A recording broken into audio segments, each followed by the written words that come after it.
Boa noite, que a paz seja com todos. Boa noite. O Pai, eterno e inefável, Deus infalível, Criador do Universo, das culminâncias do Teu reino, do trono do Teu poder, do alto do qual Teus olhos temíveis tudo descobrem, tudo veem. Abençoe Teus filhos com saúde, luz e justiça, porque Tua é toda glória, para todo sempre, ó Pai. Eu sou o libertador. Voltei a este mundo para libertar o meu povo do jugo dos falsos religiosos, engodolos que se dizem teólogos, dos grilhões da idolatria, da fantasia e da mentira. Amo a liberdade, por isso deixo livres os seres que amo. Se voltam é porque me reconheceram. São meus filhos, dignos de meu Pai, Senhor e Deus que é em mim. Amar é dar tudo sem nada e exigir em troca. Tardas jamais são as dádivas celestes. Haverá renovação na face da Mãe Terra. Que tenham todos a minha paz. Que venham as perguntas.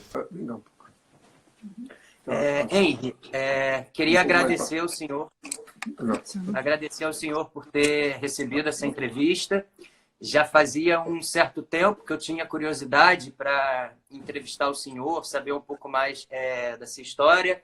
Muita gente falando comigo que o senhor estava sumido, um pouco sumido nos últimos meses, e muita gente, será que ele ainda está aqui? Será que ele já foi?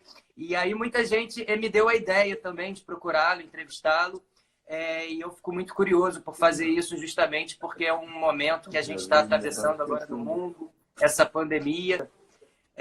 Para essas pessoas que estavam sentindo muito a sua falta, questionando cadê o Henry, por onde ele está que a gente não tem mais visto, por onde o senhor estava? Cadê o Henry? Henry, isso. Henry. Isso. Muita gente me perguntando, então eu fiquei de fazer essa primeira pergunta para o senhor. Venha calhar, porque eu tenho visto também muitas pessoas, tanto nas redes sociais, como o Henry morreu, onde é que está o Henry, etc, etc. Eu tenho visto isso. E qualquer malandro de plantão já aproveita para dizer que eu sumi, né? Então quero deixar bem claro que eu estou aqui cumprindo a vontade do meu Pai, aqui em Brasília.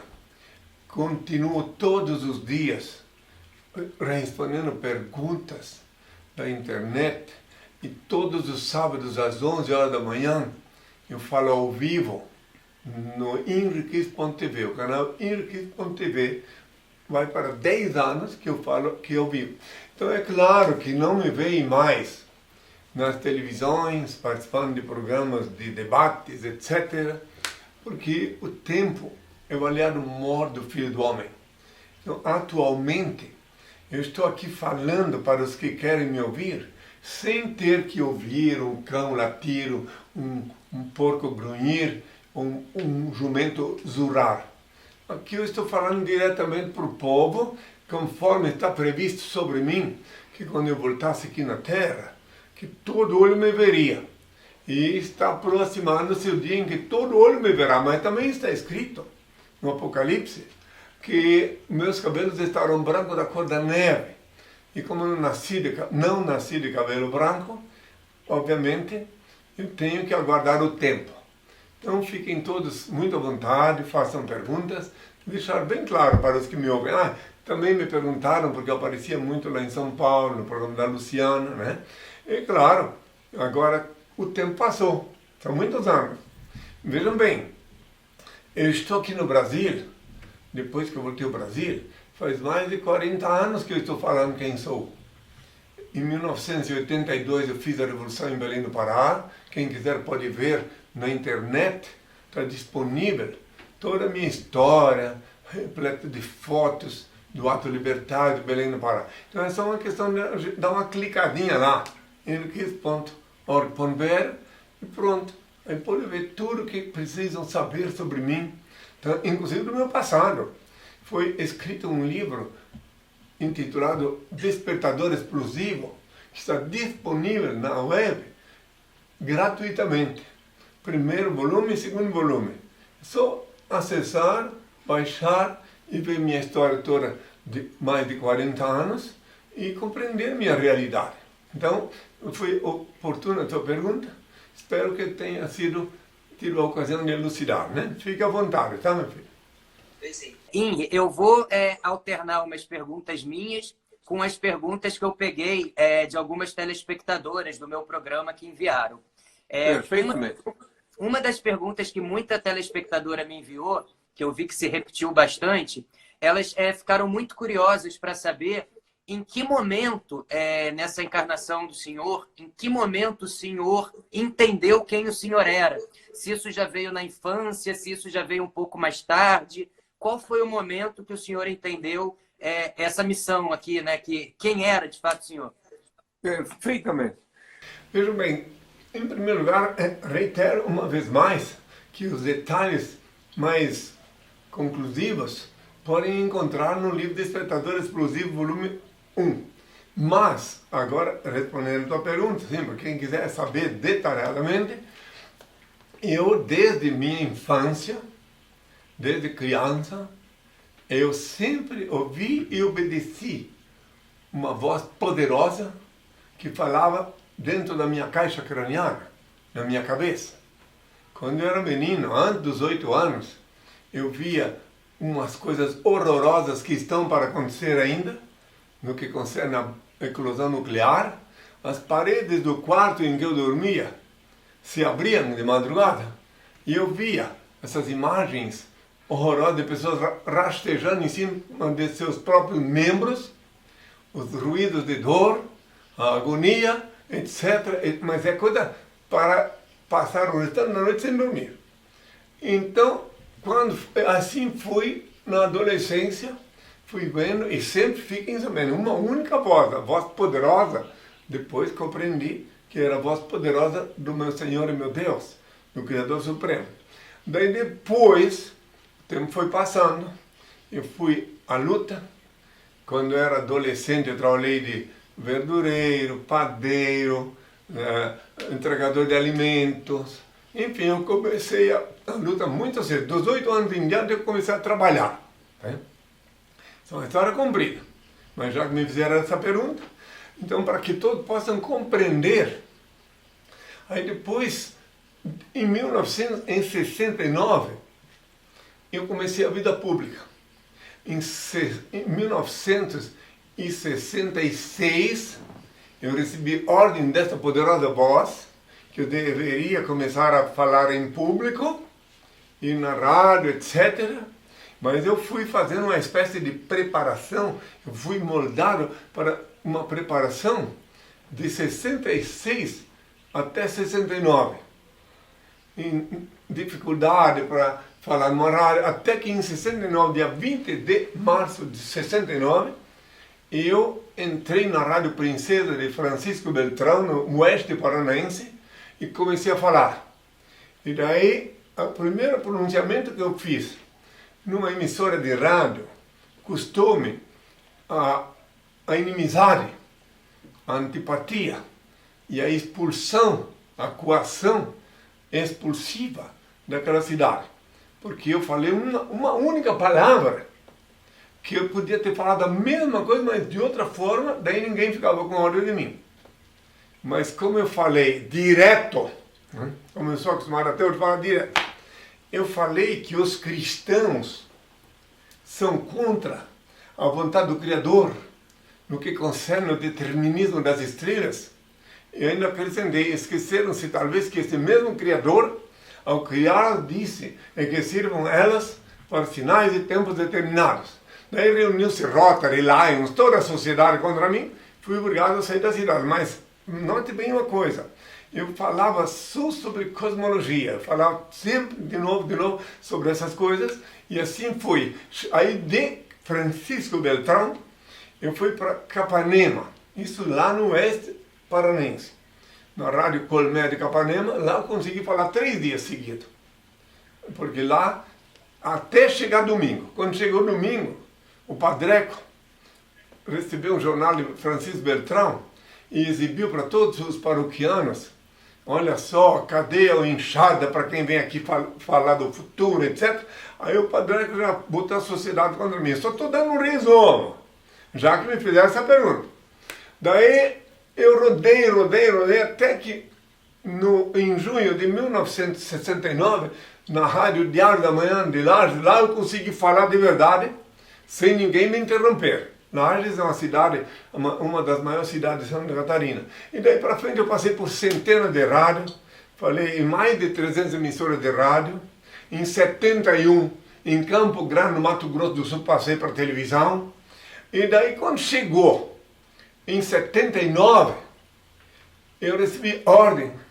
Eu já tinha então estado sido expulso do Paraguai, já tinha falado no Uruguai, na Argentina, aí que tinha ordem de ir para o Chile para jejuar.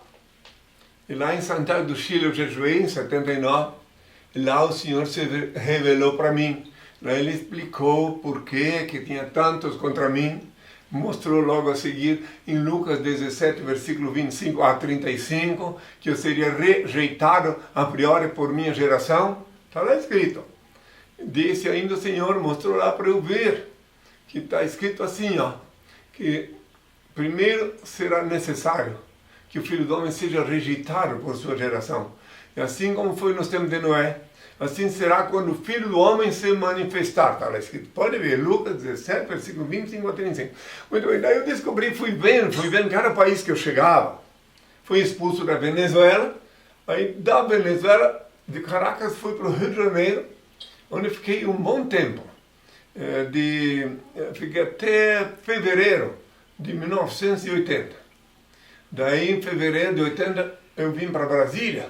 Primeira vez que eu vim a Brasília, onde abrindo as janelas do Hotel das Américas, o Senhor disse, aqui é a Nova Jerusalém. Depois de instituir na terra meu reino, tu vais ter que transferir a sede para cá. Eu fiquei em Curitiba, 24 anos, esperando receber a ordem de transferir para cá, para Brasília, onde estou agora. Mas percorri então a América Latina inteira, falando ao povo nas praças públicas, nas emissoras, isso respondendo a pergunta, nas emissoras de rádio e televisão. E só quando cheguei no México é que o Senhor disse que eu era obrigado a falar doravante quem sou diretamente. Que eu tive a revelação em Santiago do Chile, mas eu tinha que falar como profeta do cosmos, das leis naturais. Agora, lá em México, depois que eu cheguei no México, escreveram lá no jornal Ovaciones, INRI, el Hijo de Dios, habla e cura los enfermos en el quiosco de la Alameda. Quiosco da Alameda é o local mais central da capital do México. Daí depois, aí fui, sempre daí, tive que mudar até de hotel para me registrar já como INRI daí. E depois fui de lá para Madrid, onde estava falando ao povo na frente do edifício da corte inglesa, que é o lugar mais central de Madrid, e quando veio a polícia, me deteve e pediu que eu fosse no hotel trocar de roupa, cambiar de... Eu disse, eu não tenho outra roupa, essa é a única vestimenta minha. Daí o povo começou a se revoltar contra o fato de eles terem me interrompido de falar e me levaram até a Guarda Nacional. Lá o tumulto era grande, quando o comandante da Guarda Nacional saiu para fora para ver o que estava acontecendo e me perguntou quem eu era. Assim, eu falei quem sou. Daí disse assim, em Espanha Cristo pode falar onde quer. Aí eu terminei minha missão em Madrid, fui para Lisboa, onde eu falei ao povo na Praça do Urupsil, fui muito bem recebido. Bom, em alguns lugares o povo me recebia bem, em alguns lugares ruim. E assim fui indo até eu ser expulso da Inglaterra. Aí vivi tempo de 7 meses na França, né? E da onde eu tive a ocasião de falar com muita gente na praça pública, na Praça Jean-Jacques de Beauvais. Fui preso no Arco do Triunfo porque eu fui falar num lugar que eu não podia ter subido. Eu ignorei que aquilo ali era a sepultura do soldado herói. Subi ali e falei, muito bem, tenho um carinho muito grande pela França, pelos franceses, porque independente disso aí, de eu ter sido detido ali, uma tarde inteira que eu fiquei na central de polícia de Paris, do lado de fora estava o povo, dizendo, Luís, ele fez de Dieu que revenu sur la terre. Aí os policiais dizendo, botou os pés no lugar mais sagrado da França. O povo dizia, Luís é sacré. E até que tiveram que me devolver ao povo e me levaram até muita terra onde eu estava albergado, onde estava acampado. E daí depois voltaram e disseram que se eu voltasse ao Arco do Triunfo, eles eram obrigados a me exportar, exportar. Não. Como é que é?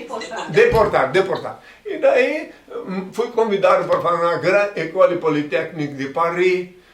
Falei. Enfim, eu vivia na França um período muito bom, porque depois que a TV francesa, Canal 2, disse Cristo revenu sur la terre e me apresentou ao povo, abriram-se as portas. Eu pude andar por toda. Estive em Ajaccio, uma ilha lá da Córcega. Enfim, percorri a França e voltei ao Brasil em 81.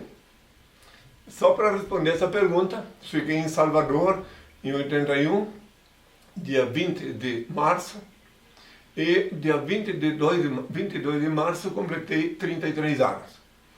Lá em Salvador. Falei ao povo na Praça da Piedade, respondi perguntas. A primeira aparição minha no Brasil, então, foi na TV Itapuã, canal 5 de Salvador, onde tinha um grande número desses impostores que se dizem pastores, esperando. E começaram a mandar o apresentador, o França Teixeira, me questionar de forma irreverente. E daí, quando eu saí do canal, falei mais ou menos uma hora, ao vivo, tinha uns 50 lá, esperando do lado de fora, com o rosto bem vermelhado, assim, de raiva. Eu saí lá e eles disseram assim, juízo, hein? Quando eu passei por eles, porque eu falei coisas contundentes lá. Enfim, foi meu começo a voltar para o Brasil. Daí percorri todo o norte, nordeste, o norte, o Brasil todo, nas praças públicas, falando ao povo. Bom, eu acho que agora essa pessoa que fez a pergunta já deve ter uma ideia da minha realidade, de que eu não escolhi ser Cristo. Inclusive ontem mesmo eu estava vendo na rede social um indivíduo, até muito educado, disse, o Cristo, ele não é Cristo. Ele é culto, inteligente, ensina, enfim. Aí eu pergunto para esse cidadão aí, para todos que pensam assim, diz que eu sou um educador, culto, inteligente, a troco de que eu seria mentiroso? A troco de que eu ia viver 50 anos de vida pública e 40 enfrentando todas as vicissitudes, todas as criaturas, sabe, que não tem neurônio para raciocinar. Se eu não fosse quem sou, a troco de quê? Detalhe, aqui no Brasil, ainda respondendo essa pergunta, aqui no Brasil, para complementar, eu atravessei um processo de falsidade ideológica que se arrastou durante 10 anos na Polícia Federal, na Justiça Federal, e fui interrogado em Curitiba durante uma tarde inteira, uma manhã e quase a tarde inteira. E a Justiça Federal, depois de me questionar, me interrogar, depois de avassalar a minha vida particular, como se eu tivesse, eu não tenho vida particular, tenho vida pública, e concluiu, após um exame de grafotécnico, que eu não estava mentindo.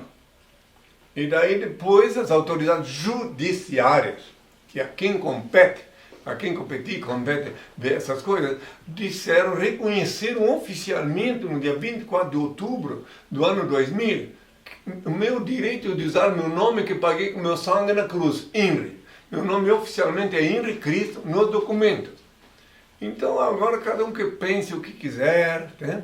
Inclusive é muito importante que as pessoas saibam que eu passei por todo esse processo. A outra coisa, não gastei um centavo nesse processo, para atravessar esse processo. Inclusive o defensor jurídico que me assistiu durante todo esse tempo teve a identidade minha revelada. Ele disse para a autoridade policial, quando tentaram descartar ele do processo, disse assim, eu desta vez não vou negá-lo. Eu sei quem ele é. Então, aliás, tem um livro intitulado O Tempo, disponível gratuitamente para quem quiser ver na internet, onde está explicando toda a minha história jurídica. Bom, eu acho que agora completei a minha resposta. Fique à vontade se quiser fazer outra pergunta.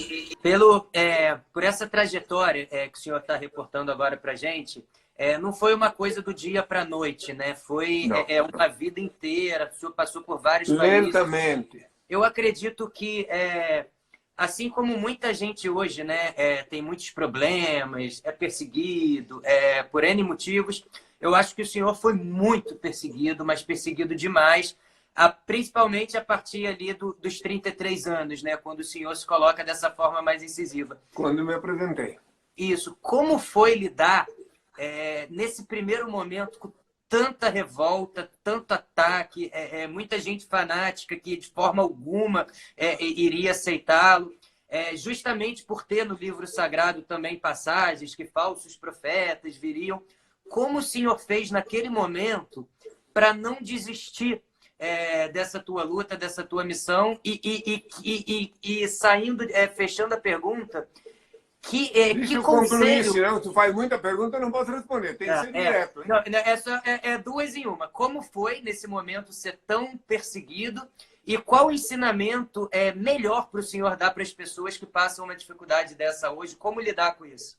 Pois é, tu fizeste várias perguntas, agora eu vou tentar garimpar, né, meu filho? A primeira, como foi ser tão perseguido ali naquele momento? Pois é. Em primeiro lugar, outra vez, até se possível, faz uma pergunta por vez para facilitar a minha missão, né? Em primeiro lugar, eu não tenho livre-arbítrio. Eis a grande diferença. Se eu tivesse livre-arbítrio, se eu não fosse autêntico, é óbvio que eu teria desistido. Mas eu não tenho livre-arbítrio. Eu me ao mundo sem livre-arbítrio.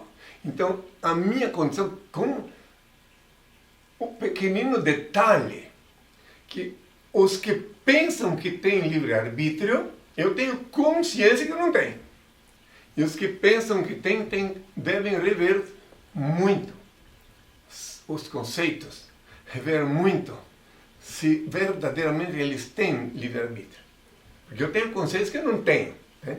Não tenho vontade própria. Né? Se tivesse vontade própria, é claro. Que eu tenho, por exemplo, se eu tivesse vontade própria, eu teria ficado na França. Eu reuni pessoas lá, tinha uma comunidade minha lá. Né? Quando o senhor determinou que eu voltasse para o Brasil. Eu estou dando esse exemplo. Né? Lá eu ensinei até hábitos alimentares para os meus filhos franceses, enfim. Então daí, a primeira coisa é que eu não tenho livre-arbítrio, então eu não podia escolher. Né? E segunda coisa, que junto com o encargo que ele me deu, ele me concedeu poder sobre a carne, sobre as fraquezas da carne e sobre as outras fraquezas que envolvem os seres humanos. Ele me deu poder, como há 2000 anos, que até hoje ninguém sabe onde é que eu vivi, o que fiz dos 13 aos 30 anos. Eu já expliquei sobre isto. Há 2000 anos, com o nome de Emanuel, está lá na Bíblia escrito. Comi manteiga e mel até aprender a separar o mal do bem. O que quer dizer isso? No que consiste comer manteiga e mel? É que o mel era feito, a manteiga era feita à base de leite coalhado que era azedo. E o mel é doce. Então eu experimentei as coisas amargas e doces até aprender a separar o mal do bem com o nome de Emanuel, como está escrito lá. Isaías 7, versículo 14, né? Isso. Onde está lá? Comerá manteiga e mel até separar o mal do bem, com o nome de Emanuel. Isso aí os que se pensam cristão pulam. Né? Mas é isso que aconteceu depois do jejum, há 2000 anos, é que eu pude começar a vida pública. E agora foi a mesma coisa. Então eu conheci de tudo um pouco para cumprir a minha missão, para ter poder. Então eu sou um Cristo. Eu sou Cristo purificado no jejum, mas não sou ingênuo. Se eu não tivesse comido manteiga e mel até aprender a separar o mal do bem, eu seria Cristo ingênuo. Aí, naquela época, eu teria mandado que apedrejasse a Madalena. Ah, sim. Porque disseram, mestre, essa mulher foi apanhada agora mesmo em adultério e a lei diz que devemos apedrejar essas tais. Aí eu respondi para eles, porque eu tinha experiência, eu sabia quem é que estava ali acusando ela. Por que estavam acusando? Porque eu não era ingênuo. Disse assim, aquele de vós que estiver sem pecado, atire a primeira pedra. Por quê? Porque eu sabia que todos que estavam ali eram pecadores, que os mais velhos estavam com raiva dela porque ela não deu confiança para eles, tá? Não sorriu para eles, e os outros estavam indo na onda. Agora, se eu não tivesse vivido com eles, no meio deles, experimentando manteiga e mel, eu teria dito que se cumpra a lei. Mas como eu sabia que eram todos sem vergonhas, que queriam apenas apedrejar ela para ver um espetáculo pirotécnico, eu disse assim, onde estão os que te acusavam? Ninguém te condenou? Então vai e não pegueis mais, eu disse para ela. E não mandei apedrejar, que eles estavam sempre testando para ver se eu ia cair em alguma armadilha. Quando trouxeram minha moeda com a efígie de César, que eles sabiam que lá na sinagoga, na porta do templo, a moeda era trocada por uma moeda que pudesse entrar no templo na hora de pagar os dízimos, essas coisas todas. E daí disseram, quem é a imagem aqui? Eu disse assim, olhei, perguntaram se era lícito dar o tributo a César. Eu perguntei, quem é a imagem? Eu olhei, César. Então, a César o que é de César e a Deus o que é de Deus, porque eu sabia que eles estavam sempre planejando uma armação contra mim, e naquela época ainda não tinha chegado a hora do Filho do Homem.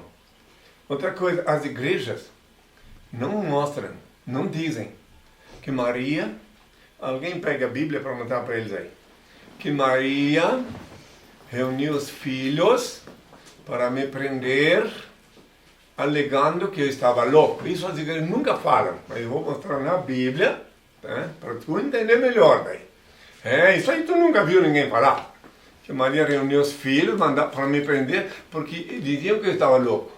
Porque eu disse, eu sou o pão que desci do céu. Quem não comer meu corpo e não beber meu sangue não se salvará. Ela pegou e ficou com medo, com vergonha, né? De que eu estava... Aí vai ler, vamos mandar discípulo a ler. Lê tu aí, pode ler. Lê para ele. Aqui? Tem que ler. Tá aí onde ela disse que eu estava louco, tem que mostrar. Daqui foi para a casa de Pedro. Daqui foi para a casa de Pedro, onde concorreu de novo tanta gente, que nem mesmo podiam tomar alimento. Quando os seus parentes ouviram isto, foram para o prender, porque diziam, ele está louco.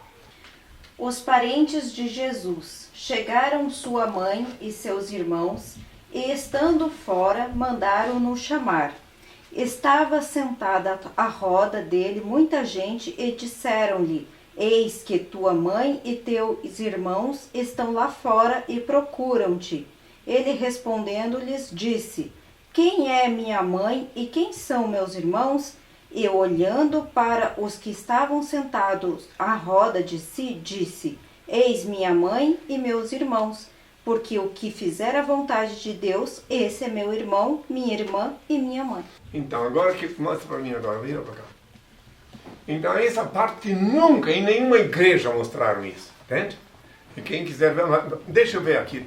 É importante mostrar a Bíblia, aqui, edições Paulina. Tá? Está ao contrário, mas é Bíblia Mas como? Sagrada, Bota aí, edições paulinas. É que ali fica ao contrário. Não, dá para ler. Dá para ler. Dá para ler? Dá para ler? Dá para ler? Tranquilo.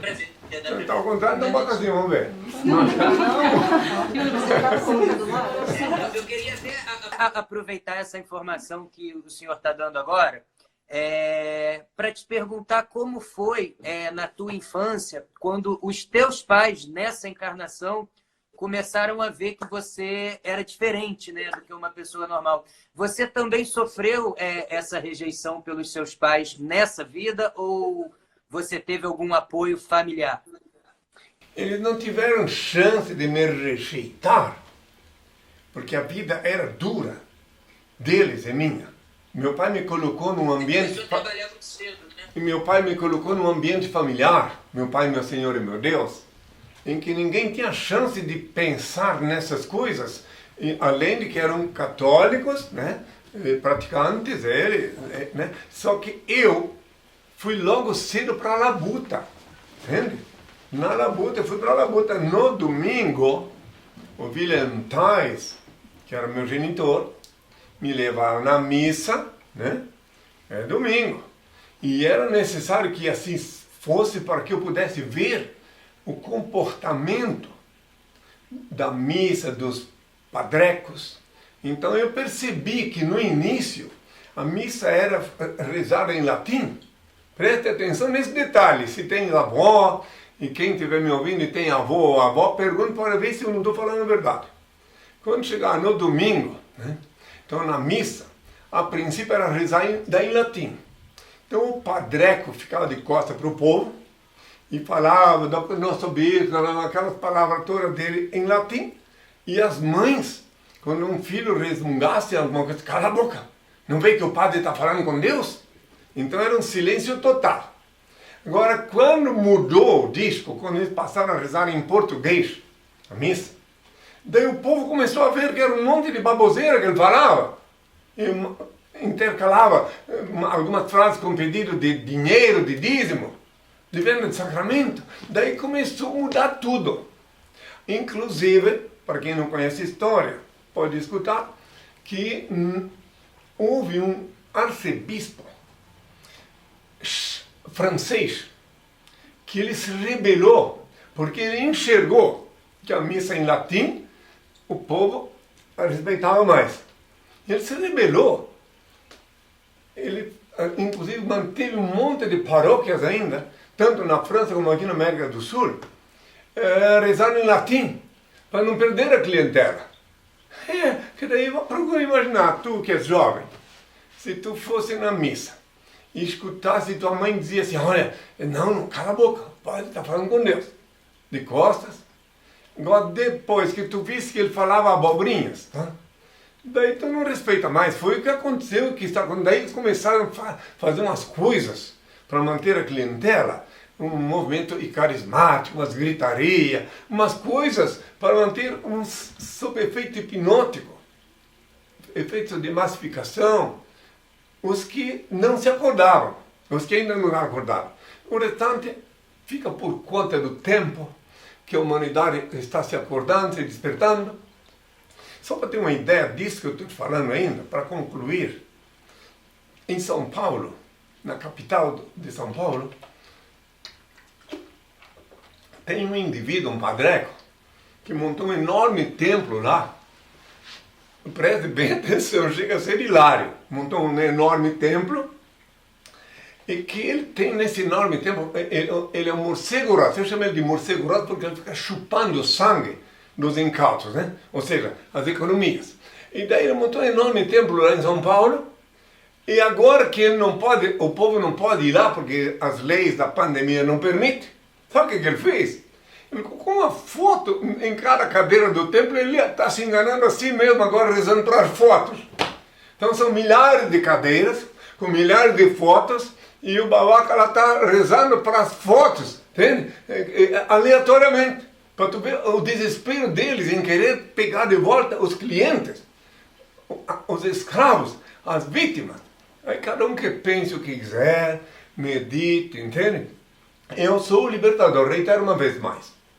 Voltei a este mundo para libertar o meu povo do jugo dos falsos religiosos engodólogos que se dizem teólogos, dos grilhões da idolatria, da fantasia e da mentira. Eu amo a liberdade, por isso eu deixo livre dos seres que amo. Se voltam é porque me reconheceram e são meus filhos dignos de meu Pai Senhor e Deus que é em mim. Amar é dar tudo sem nada exigir em troca. Tarda jamais são as dádivas celestes, e vos posso garantir que haverá renovação na face da Mãe Terra. Que tenham todos a minha paz. Pode perguntar de novo. Senhor, eu tenho só mais 5 perguntas que eu separei aqui, para não ficar muito grande. Depois eu peço até tua permissão se eu posso jogar essa entrevista depois no meu canal no YouTube. Fique à vontade. Não acompanhou. Fique à vontade. Mas, tá, uma pergunta que fizeram bastante é a seguinte. Muita gente tem dúvida de como seria realmente a face de Jesus Cristo, né? Muita especulação veio que talvez Jesus pudesse ser negro ou toda uma etnia. Então, muita gente pediu para eu lhe perguntar, o senhor voltou com a mesma face do que era ou, de fato, era diferente? Preste muita atenção. Está muito frio aqui. Tem alguma coisa aí aberta? Não, Fecha. Aqui está ficando... Espera um pouco, eu vou colocar no mapa. Espera só um pouquinho. Começando a ficar frio aqui em Brasília. Parece que o frio de Curitiba veio para cá. E eu tô pegando frio também, que eu também tô na serra aqui do Rio de Janeiro, tá um frio também. Ah, interessante. Pois é, então a pergunta que tu fizeste é sobre a dúvida que paira sobre a minha imagem, sobre a minha identidade, sobre, enfim, o todo. Preste muita atenção, quem me ouvir, que Deus é perfeito. E como Deus é perfeito, não erra. E Ele inspirou o José de Arimateia a levar, quando eu estava já sepultado, 2.000 anos, levar os auxiliares dele, inspirados, a remover o meu corpo do sepulcro e conceder-me uma sepultura anônima, no intuito de que cessasse a sessão de ultraje que perdurava mesmo depois da crucificação. Diziam, ele disse que ia salvar todo mundo e não se salvou. Então, o que sobrou na sepultura foi o sudário, o lençol no qual eu estava envolvido até então. E o sudário girou em vários países e passou por várias provas. E agora, finalmente, chegaram à conclusão, cientificamente falando, da autenticidade dele, em que pese que ainda tem alguns porcos que grunhem, alguns que latem, mas o sudário é legítimo. Inclusive o Quevedo, que eu acabei de ver o nome dele aí na tela ainda há pouco, a única coisa que ele fez de bom aqui na terra, Quevedo, foi confessar a autenticidade do sudário. Ele teve vários encontros comigo. Quer que mostrar o sudário? Às vezes Vem cá, mostra. A imagem do sudário, para quem não conhece, Ao lado do rosto do Inri. ao lado do rosto do Inri, nessa encarnação. Então daí, claro que vão lançar dúvidas por mais um tempo. Mas vai chegar uma hora, como a verdade é avassaladora, vai chegar uma hora que todos, até os meus inimigos, como está escrito na Bíblia, até os que me transpassaram, vão saber que eu sou o mesmo de ontem, hoje e sempre. E quando me perguntam do que eu vivo, eu respondo que eu vivo da minha autenticidade. As pessoas, eu não peço esmola para ninguém, porque não sou mendigo. Não chantageio dízimo com ninguém, porque não sou chantagista. Não vendo sacramento para ninguém, porque eu não sou comerciante da fé. Aí diz, mas então do que vives, Inri? Da minha autenticidade. Eu sou autêntico. Ontem, hoje, sempre eu sou o mesmo. Então, porque eu sou autêntico, os filhos de Deus são tocados por Ele, e inspirados por Ele, dão com a mão direita sem que a esquerda saiba quanto, para fazer a provedoria do reino de Deus. Ou melhor, eles clicam com a mão direita sem que a esquerda saiba quanto. Porque nós temos daí uma conta pública onde eles podem ir lá, a confraria dos beneméritos, anônima confraria dos beneméritos, que fazem a provedoria da casa do Senhor. Então, note bem como seria. Aí está a grande prova para quem quiser saber da minha realidade. Que eu sou autêntico, sou sincero, eu não peço. E outra coisa, eu não vou deixar arranhar a majestade do meu Pai, Senhor Deus, que é em mim, pedindo esmola para alguém, ou vendendo sacramento. Aqui mesmo, onde eu estou aqui em Brasília, esses tempos eu fiquei sabendo, é triste, mas é verdade, que um caseiro de uma chácara, a filha queria casar, e o padreco estabeleceu R$2.000 o preço do casório. Está escrito que eu deixei claro, dai de graça o que de graça recebeste, Mateus 10, versículo 8. Então, até isso é uma sem-vergonhice, usando o nome de meu pai, meu nome antigo, obsoleto Jesus, para mercadejar as coisas do Senhor. Mas vamos lá. Em relação à sua face, acho que você não concluiu aquela resposta sobre a sua mesma face. Sim, a mesma face, meu rosto é o mesmo. Quem quiser entender, entenda. Claro, inventaram. Uma vez eu vi em Londres, pela mídia, que inventaram até um rosto com aparência africana, né? E, sabe, cada um inventa a sandice que quiser. Só que a autenticidade, a verdade é inexorável e avassaladora. E na hora certa e no dia certo, a verdade aparecerá. E aqueles que então... detalhe, ainda há pouco tu me falaste sobre aqueles que dizem, mas está escrito que viu muitos falsos profetas.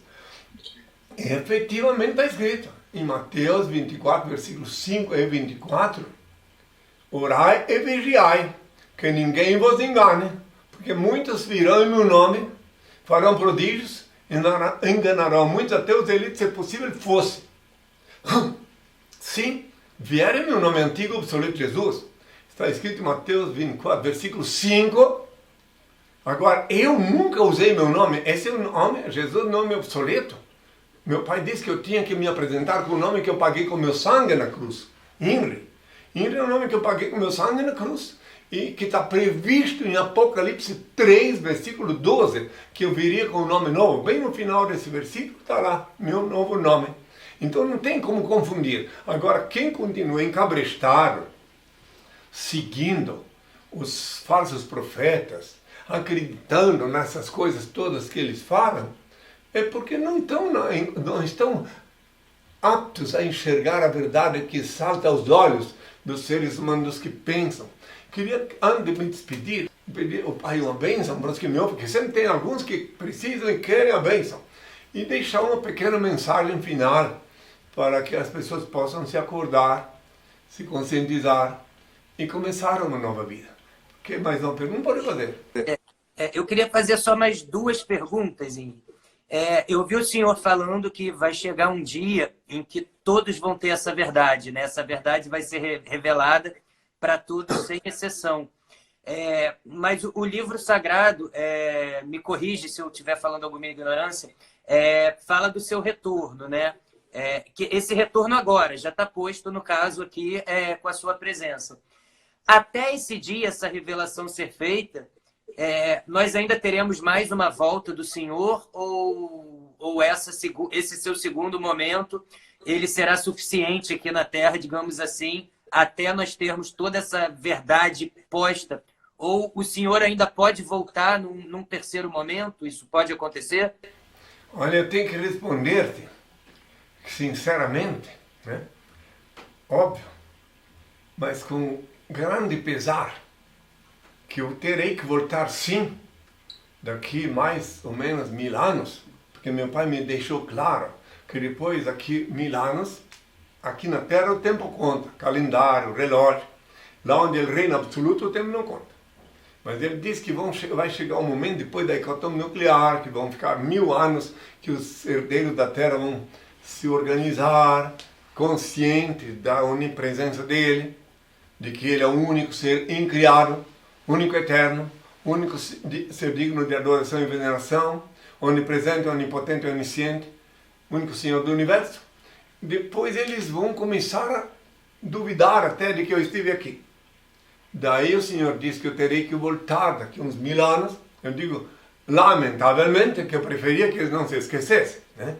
Mas eu sei de antemão que isso vai acontecer, que Ele me revelou. Então, logo, mas durante os 1000 anos, disse o Senhor, que os filhos da terra, até porque depois da hecatombe nuclear, vai ser muito difícil de duvidar dele, porque os sobreviventes vão tomar consciência dos mistérios de Deus que ele vai revelar, né? Mas isso não dá para falar agora, que daí a pergunta se alongaria muito, mas eu só quero dizer bem claro que agora estamos perto, né? Perto também aqui na Terra, o tempo conta, no plano superior não conta, mas está perto de acontecer a hecatombe nuclear. Inclusive existe uma encrenca muito grande no âmbito político, que os líderes políticos vão ficar durante um bom tempo apresentando planos pífios de protelação da eclosão nuclear. Vão se conversar, vão para cá e vão para lá, vão se fazer com chavo, mas chegará um momento que não vai dar para esconder a verdade, e chegará um momento que os habitantes da Terra não suportarão viver mais de 8 bilhões de pessoas mais de 1 bilhão de famintos, mais de 1 bilhão com dificuldade de água suja para tomar. Então vai chegar um momento que não dá para continuar protelando. Então alguém vai apertar aquele botãozinho, né?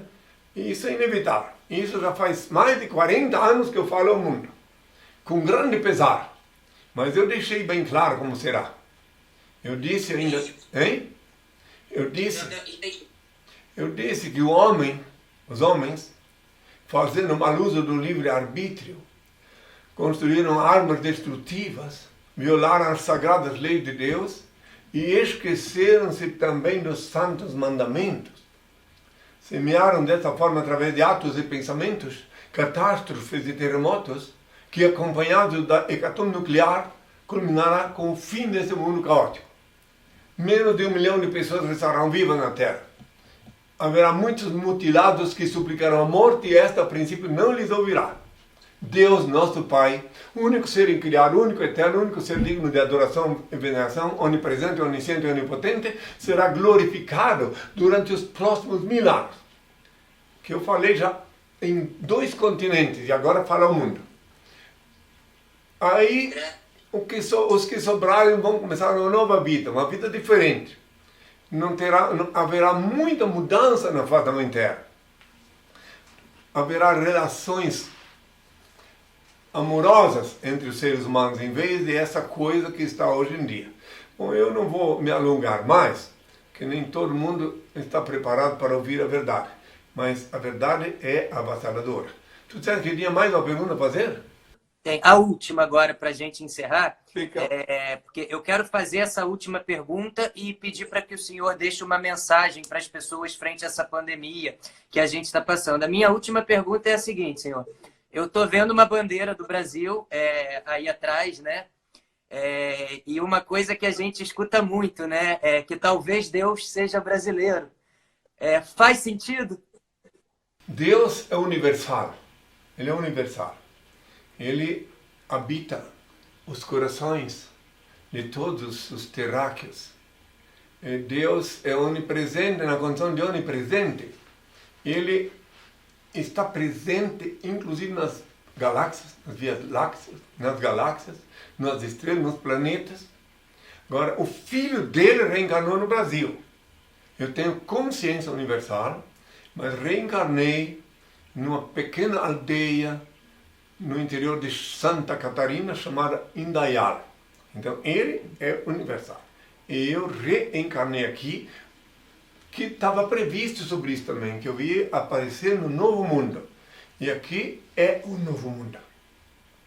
Então, dessa parte, né, tá explicado, né? Porque isso é um assunto, olha, se fosse explicar detalhadamente, só para tu ter uma ideia, no lugar que eu reencarnei, para ti, para quem quiser me ouvir, a aldeia em que eu reencarnei se chama Indaial, mas o local que eu reencarnei chama-se Rio Morto, na aldeia de Indaial.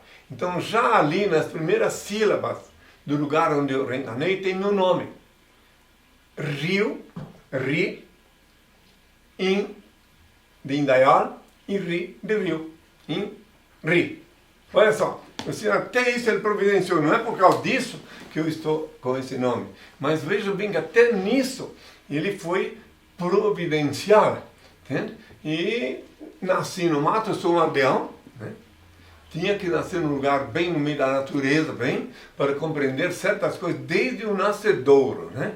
E fui criado em Blumenau depois, né? Onde eu fui na escola, no primeiro ano de aula pública, escola pública do Dom Pedro II, segundo ano na escola mista municipal Albert Stein, e no terceiro ano no grupo escolar Adolfo Fuconda. Acabou. Aí saí de lá para trabalhar, para carregar água para a mulher que me criou, lavar roupa, e depois para entregar verdura, depois para entregar comida, e também para ser padeiro. Eu fui padeiro 3 meses, e o próprio dono da padaria disse que eu não podia continuar. Como eu era adolescente ainda, trabalhava a noite inteira na padaria, de manhã entregar o pão, fiquei muito fraco, muito pálido. Então ele mesmo recomendou que eu tivesse mudar de profissão. Daí fui cobrador de ônibus Então eu conheço certas coisas que quem não viveu... Eu fiz estudo de sociologia com cobaias vivas, tá?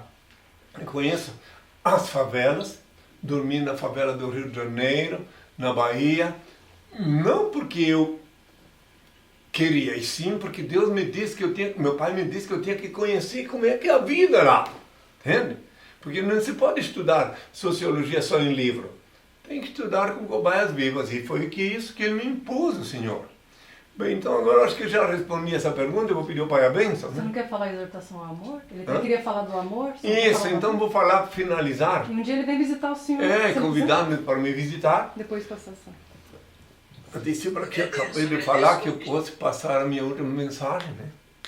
Então eu digo agora, para quem quiser me ouvir, que ainda que sob o rugir das procelas inumanas, o grunhir dos porcos, o latir dos cães, eu vos exorto uma vez mais, meus filhos. Ajudai vosso irmão que segue o mesmo caminho à vossa semelhança. Ele é alguém em busca da verdade. Mesmo que não sorria, felicita-se com vosso sorriso. Aproximai-vos e oferecei-lhe amizade. Vós possuís o valioso tesouro da fé, que possivelmente ainda não lhe enriquece o espírito.